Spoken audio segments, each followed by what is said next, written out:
నేను doctor KRK ప్రభాకరమూర్తి మాట్లాడుతున్నాను. నేను నా చిన్ననాటి జ్ఞాపకాలు అనే శీర్షికలో ఇదివరకు కొన్ని విషయాలు మీతో చెప్పడం జరిగింది.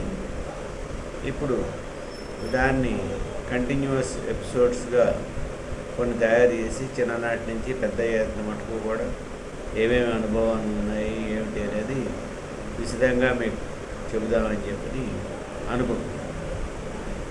అది 1956 సంవత్సరం ఆగస్టు 5వ తారీఖు. అంతకు ముందు రోజు రాత్రి నుంచి మా అమ్మగారు అయినటువంటి శేషమాంబ గారు పురిటి నొప్పులతో బాగా బాధపడుతున్నారు. అక్కడికి దగ్గరలో ఉండే ఊళ్ళో ఒక హోమియో వైద్యుడు ఉంటారు, కల్లూరి నరసింహమూర్తి గారు. ఆయన ఈ మెంబ్రేన్స్ రప్చర్ అయిన తర్వాత అరగంటకు ఒకసారి ఒక్కొక్క పొట్లం వేయండి అని చెప్పి డోసెస్ ఇచ్చారు. అలాగే డెలివరీ అయిన తర్వాత తల్లికి ఒక డోసు వేయమని చెప్పి, బిడ్డకి ఇంకొక డోసు వేయమని చెప్పి అలా ఇచ్చారు. అలాగా అప్పటి నుంచే నాకు హోమియో మందులు చిన్నప్పటి నుంచే వేసుకోవడం అనేది అప్పుడే అలవాటు చేశారు. ఆ మందులు ప్రభావంతో మా అమ్మగారికి ఈజీగా డెలివరీ అవ్వడం, అయిపోయిన తర్వాత ఆ పెయిన్స్ అవి తగ్గడానికి ఆ మెడిసిన్ ఇవ్వడం, ఆ తర్వాత న్యూ బోర్న్ బేబీ అనేటువంటి నాకు కూడా హోమియో మెడిసిన్ ఇవ్వడం, ఇవన్నీ జరిగాయి. అలాగా ఆగస్టు 5వ తారీఖు 1956వ తారీఖున నేను జన్మించడం జరిగింది.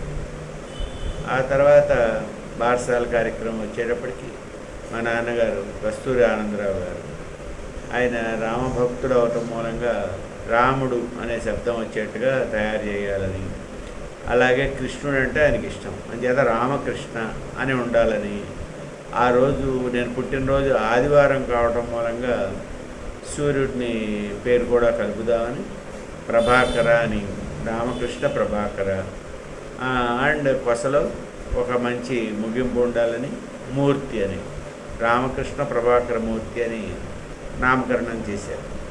ఆ విధంగా కేఆర్కే ప్రభాకరమూర్తిగా, రామకృష్ణ ప్రభాకరమూర్తిగా నేను 1956లో నిర్మించడం జరిగింది.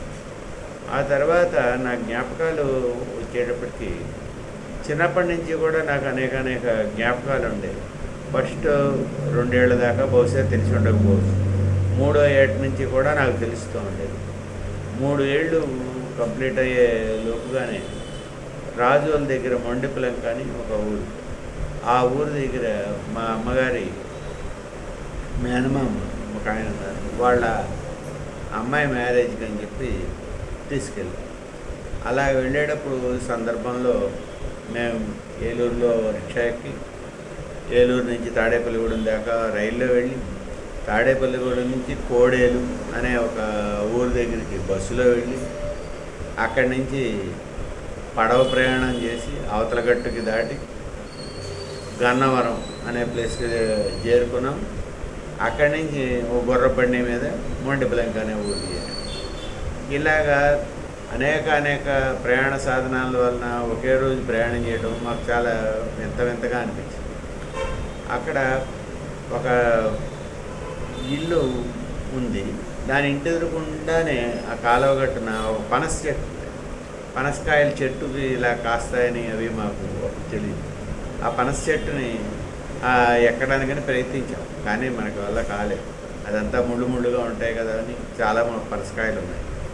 ఆ తర్వాత వాటిని కోయించి మా అమ్మగారి మేనమామ తాతగారు అయినటువంటి కోత అప్పరెడ్డి సుబ్బారావు గారు వాటి కోయించి దాన్ని కూడా మాతో పాటు తీసుకువచ్చి గోపాలపురం అనే ఊరికి వచ్చాం.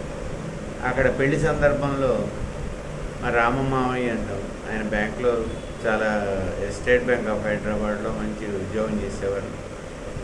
ఆయన మ్యారేజ్ టైంలో ఒక పల్లకి విలేజ్లో ఏర్పాటు చేస్తూ ఉంటారు. మ్యారేజ్ ఊరేగింపులో పెళ్ళికూతురు ఎక్కినప్పుడు మా నాన్నగారు కూడా నన్ను అందులో ఎక్కించి 3 ఏళ్ల వయసు అప్పుడు ఆ పల్లకిలో ఊరేగించారు. ఇవన్నీ కూడా నాకు బాగా జ్ఞాపకంగా ఉంది.